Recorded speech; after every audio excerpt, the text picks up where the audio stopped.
Assalamualaikum warahmatullahi wabarakatuh. Om Swastiastu, Shalom, Namo Buddhaya, dan salam sejahtera untuk kita semua. Perkenalkan, saya Gita Anggreni dengan NIM 22095111091 dari kelas B. Video ini saya buat untuk memenuhi salah satu tugas dari mata kuliah Ilmu Penyakit Bakteri dan Jamur, yaitu tugas case-based learning mengenai brucellosis pada sapi. Brucellosis juga dikenal sebagai penyakit Banks atau penyakit undulan, adalah penyakit menular yang disebabkan oleh bakteri dari genus Brucella, terutama Brucella abortus pada sapi. Penyakit ini telah ada selama berabad-abad dan pertama kali diidentifikasi oleh ilmuwan pada abad ke-19. Brucellosis pada sapi dapat menyebar melalui kontak langsung dengan hewan yang terinfeksi atau melalui konsumsi produk susu yang terkontaminasi dengan dampak serius pada reproduksi sapi dan produktivitas peternakan seperti penurunan produksi susu dan daging, kerugian ekonomi yang signifikan, serta pembatasan perdagangan ternak. Selain itu, penyakit ini merupakan ancaman juga bagi kesehatan manusia, yang bisa menyebabkan gejala seperti demam, nyeri sendi, dan juga flu. Kemudian, studi kasus yang saya ambil adalah berita baru-baru ini, yaitu mengenai seorang peternak sapi perah di India yang didiagnosis menderita penyakit brucellosis. Dari kasus ini dapat disimpulkan bahwa penyakit brucellosis pada sapi sangatlah berbahaya. Penyakit ini tidak hanya berdampak pada hewan itu sendiri, tetapi juga sangat dekat dengan manusia. Bakteri penyebabnya memiliki potensi besar untuk menular ke manusia, yang menunjukkan hubungan yang erat antar kesehatan hewan dan kesehatan manusia. Brucellosis disebabkan oleh bakteri Brucella yang memiliki dua jenis utama yang pertama kali diidentifikasi oleh ilmuwan pada akhir abad ke-19, yaitu Brucella melitensis oleh Bruce pada tahun 1887 dan Brucella abortus oleh Bang dan Stribold pada tahun 1897. Bakteri Brucella adalah Coccobacillus gram-negatif yang berbentuk short rods dengan panjang sekitar 0,6 sampai 1,5 nanometer. Tidak memiliki kapsul, tidak bersifat motil, dan bersifat aerobik. Mereka dapat ditemukan sebagai individu sendiri, berpasangan, atau membentuk rantai pendek. Bakteri Brucella dapat tumbuh pada media kultur yang memiliki ciri khas seperti setetes madu yang berbentuk bulat, halus, permukaannya cembung, licin, mengkilap, dan tembus cahaya dengan diameter sekitar 1 sampai dengan 2 mikrometer. Mereka mampu mereduksi nitrat, menghidrolisis urea, memiliki hasil tes sitrat yang negatif, dan dapat membentuk H2S. Pertumbuhan bakteri Brucella memerlukan suhu sekitar 20 sampai 40 derajat Celcius dan konsentrasi CO2 sekitar 5 sampai 10%. Kemudian ini merupakan taksonomi dari Brucella, yang mana filumnya adalah Proteobacteria dengan kelas Alpha Proteobacteria, ordo Rhizobiales, famili Brucellaceae, genus Brucella, dan spesies Brucella abortus pada sapi.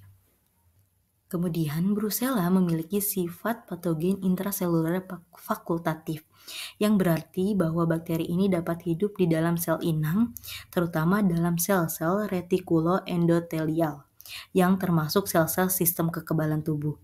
Bakteri Brucella dapat memasuki tubuh sapi melalui beberapa jalur, termasuk inhalasi atau melalui pernafasan, penetrasi mukosa atau melalui selaput lendir, dan melalui konsumsi makanan yang terkontaminasi dengan bakteri. Brucella cenderung menargetkan organ reproduksi dan kelenjar mamae sapi. Ini dapat mengakibatkan gangguan reproduksi, abortus, dan infeksi pada kelenjar susu yang menyebabkan kontaminasi produk susu.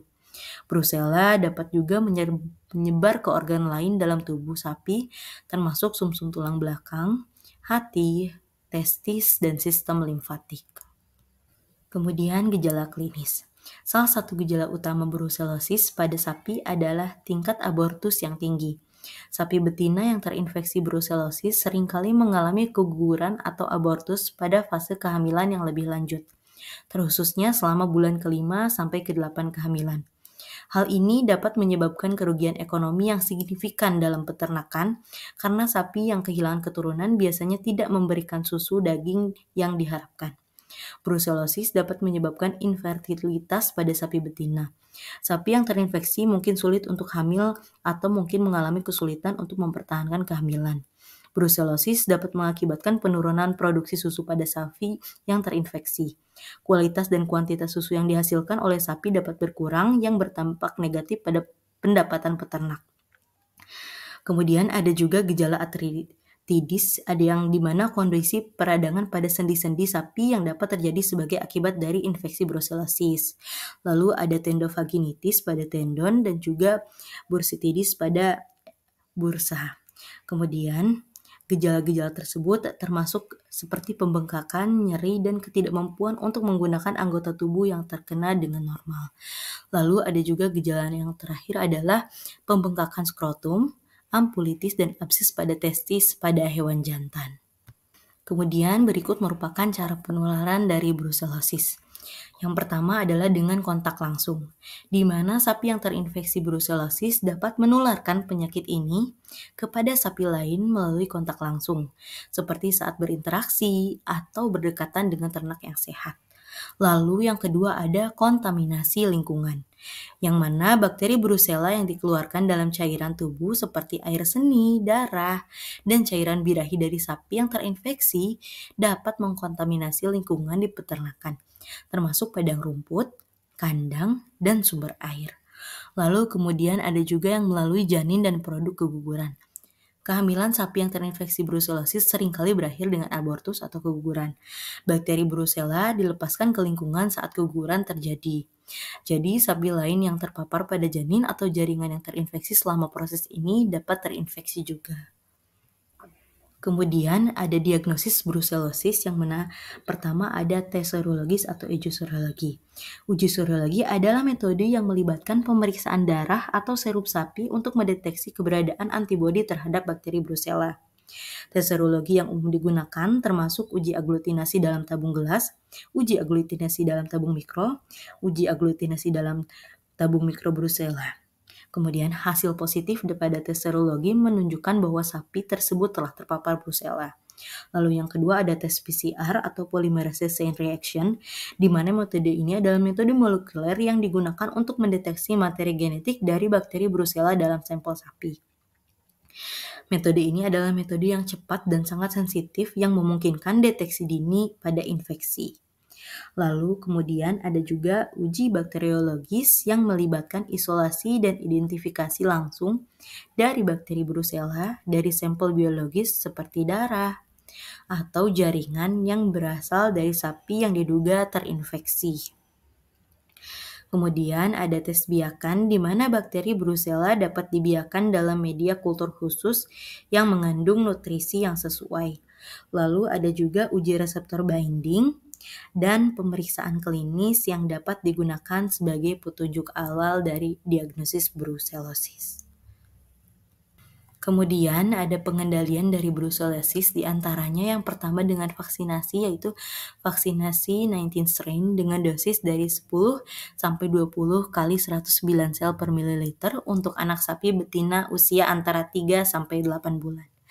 Kemudian ada tes berkala di mana melakukan tes secara berkala untuk mendeteksi keberadaan penyakit dengan menggunakan tes serologis seperti RBPT dan CFT.